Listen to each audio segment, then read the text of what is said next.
Assalamu alaikum wa rahmatulahi wa barakatuh, paix et bénédiction d'Allah sur vous tous, et un bonsoir chaleureux à nos amis chrétiens qui ont eu la gentillesse de venir partager ce moment d'échange.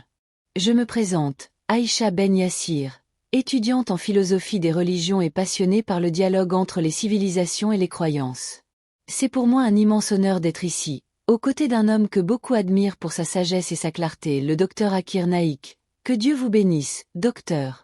J'aimerais vous poser une question qui revient souvent, aussi bien chez les musulmans que chez nos amis chrétiens. Entre Jésus, Isa, paix sur lui, et Muhammad, qui est le plus puissant? Bismillahirrahmanirrahim. Louange à Allah, le tout miséricordieux, le très miséricordieux, et que la paix et les bénédictions soient sur tous les prophètes qu'il a envoyés, en particulier sur Muhammad, le sceau des prophètes, et sur Isa ibn Maryam, Jésus, fils de Marie, paix sur lui. Ma chère sœur Aïcha, votre question est profonde et noble, et je vous félicite pour la manière respectueuse dont vous l'avez posée. Quand on demande « qui est le plus puissant ?», il faut d'abord comprendre ce que signifie la puissance. Dans le langage du Coran, la puissance ne se mesure pas en miracles spectaculaires, mais en soumission à Allah et fidélité à la mission divine. Car le Coran nous enseigne, dans la sourate Al-Baqarah, 2, 285. Nous ne faisons aucune distinction entre ces messagers. Ce verset est essentiel. Tous les prophètes sont égaux en dignité, mais chacun a reçu un rôle particulier, adapté à son époque et à son peuple. Jésus, paix sur lui, est un prophète exceptionnel. Sa naissance miraculeuse sans père est un signe de la puissance d'Allah. Le Coran le raconte dans sourate Al-Imran, 3h47. Seigneur, comment aurais-je un enfant alors qu'aucun homme ne m'a touché? Allah dit, ainsi en est-il. Quand il décide d'une chose, il dit seulement soit, et elle est. Ce miracle n'est donc pas une preuve que Jésus est Dieu, mais une preuve que Dieu est tout-puissant, et que Jésus est son serviteur et son signe. Comme Allah dit dans sourate Maryam, 19h30. Jésus dit, je suis vraiment le serviteur d'Allah. Il m'a donné le livre et m'a désigné prophète. Jésus accomplit de nombreux miracles, et le Coran les mentionne avec respect. Dans sourate Al-Mida, 5, 110, Allah dit, tu guérissais l'aveugle-né et le lépreux, par ma permission, et tu faisais sortir les morts, par ma permission. Remarquez, mes frères et sœurs, que le verset répète 2 fois, par ma permission. Cela montre que la puissance n'était pas propre à Jésus, mais qu'elle provenait de la volonté d'Allah. Jésus fut un miracle vivant, un signe divin, mais il n'était ni le créateur ni le maître de cette puissance. Quant au prophète Muhammad, il ne fit pas les mêmes miracles visibles que Jésus, mais il accomplit un miracle bien plus grand et éternel, le Coran. Le Coran est un miracle linguistique, moral, scientifique, et surtout, un miracle préservé, intact depuis plus de 14 siècles. Allah dit dans sourate Al-Hijr, 15h09. C'est nous qui avons fait descendre le rappel, et c'est nous qui en sommes gardiens. Le prophète Muhammad transforma des sociétés entières, il éleva les cœurs et les consciences, et il fut le dernier maillon de la chaîne prophétique. Allah dit dans sourate Al-Asb, 33, 40. Muhammad n'a jamais été le père de l'un de vos hommes, mais il est le messager d'Allah et le dernier des prophètes. Chers amis, ni Jésus ni Muhammad n'ont revendiqué une puissance personnelle. Tous deux furent envoyés pour ramener l'humanité vers Dieu. Jésus annonça la venue d'un messager après lui. Dans l'Évangile selon Jean, 16h07, il dit « Il vous est avantageux que je m'en aille, car si je ne m'en vais pas, le Paraclet ne viendra pas vers vous. Mais si je m'en vais, je vous l'enverrai. » Les musulmans croient que ce Paraclet ou consolateur désigne le prophète Muhammad, venu pour compléter le message que Jésus avait commencé. Ainsi, la relation entre eux n'est pas de rivalité, mais de continuité et de complémentarité. La véritable puissance, mes chers frères et sœurs, ce n'est pas celle qui sépare la mer, qui rend la vue ou ressuscite les morts.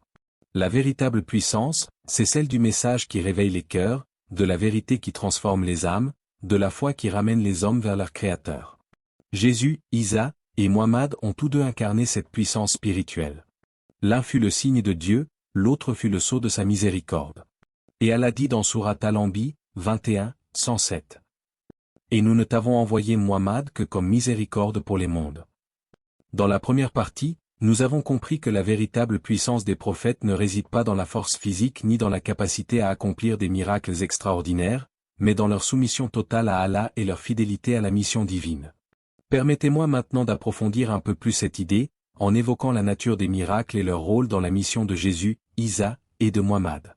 Beaucoup de gens, lorsqu'ils entendent parler de miracles, pensent que c'est cela qui prouve la grandeur d'un prophète.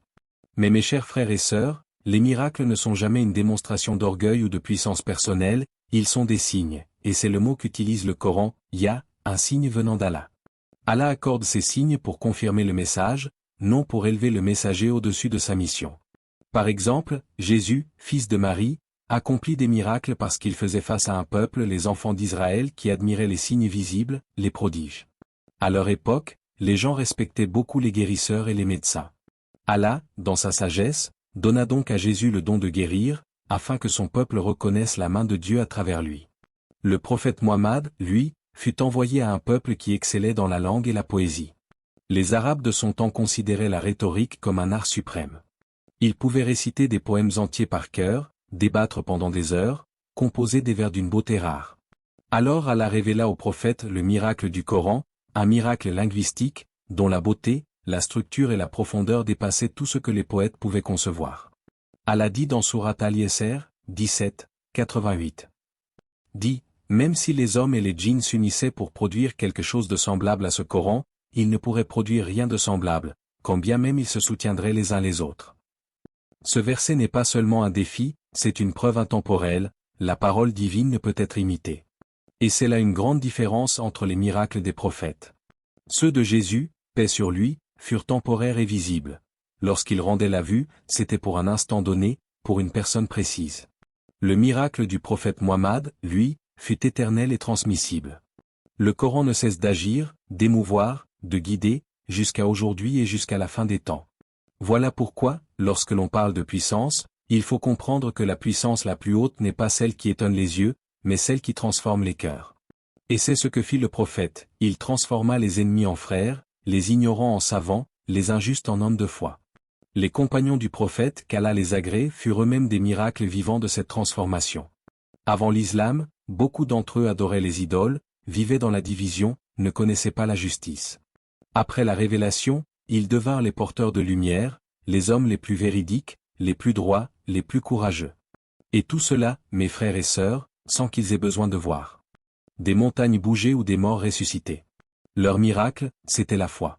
Allah dit dans Sourate Al-Anfal, 8h2. Les vrais croyants sont ceux dont les cœurs frémissent quand on mentionne Allah, et quand ces versets leur sont récités, leur foi augmente. Voilà la véritable force, la foi qui grandit par la parole d'Allah, et non par le spectacle d'un prodige.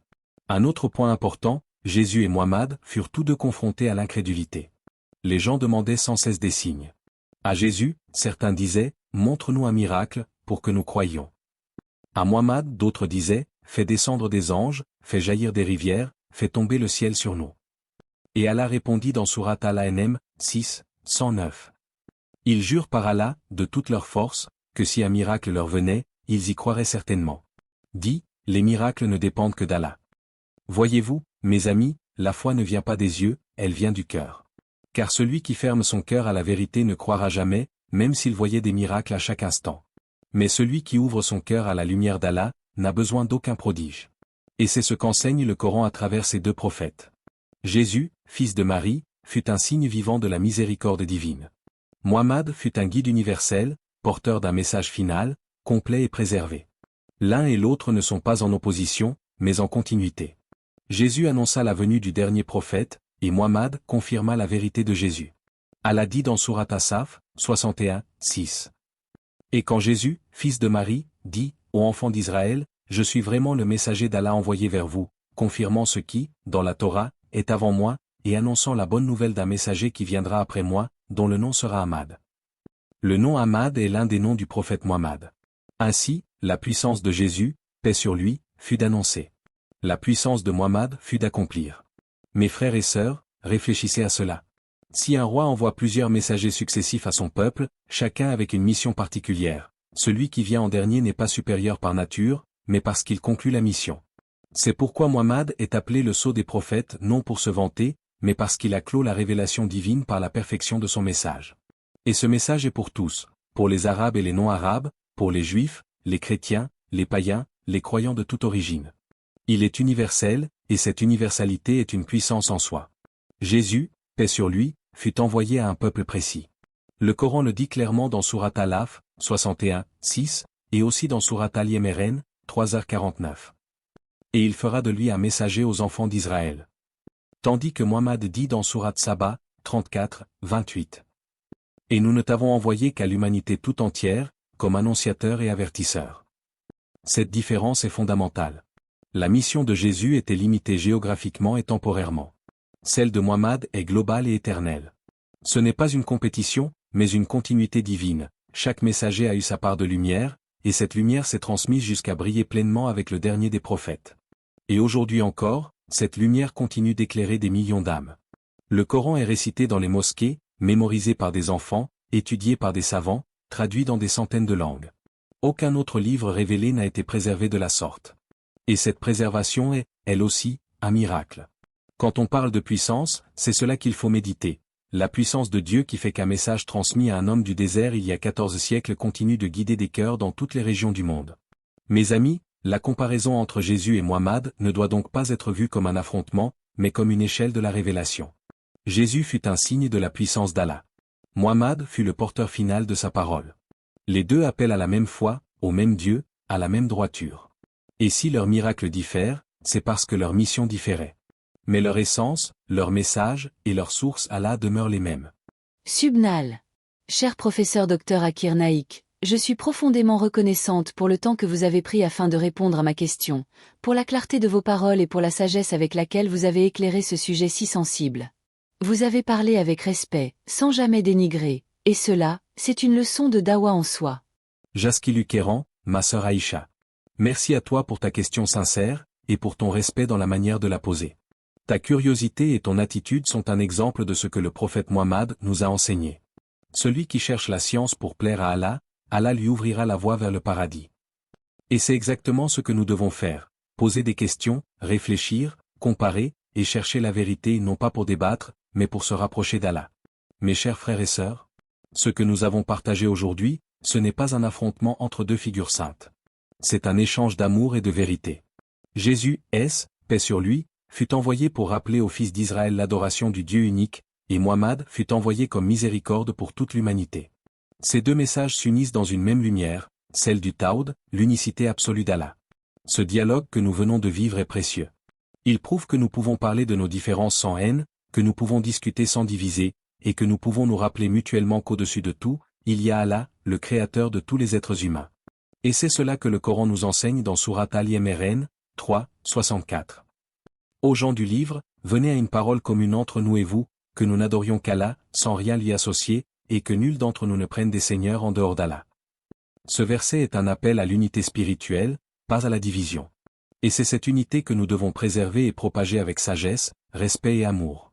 Chers frères et sœurs, chers amis, si ce dialogue vous a apporté quelque chose, si vous avez trouvé ici un éclairage, ou simplement une invitation à réfléchir, alors ne gardez pas cette lumière pour vous. Abonnez-vous à notre chaîne, Racines de l'Islam, pour continuer à apprendre, à comprendre, et à dialoguer. Aimez la vidéo si elle vous a touché, partagez-la avec vos proches qu'ils soient musulmans ou chrétiens, car la vérité ne se divise pas, elle se diffuse. Et surtout, participez dans les commentaires, dites-nous ce que vous avez ressenti, partagez vos réflexions, et écrivez, si vous le souhaitez, ces mots simples mais puissants. Allahu Akbar, Allah est le plus grand.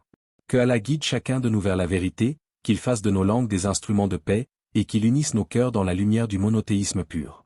Wa asalmu alaikum wa rahmatullah wa barakatuh.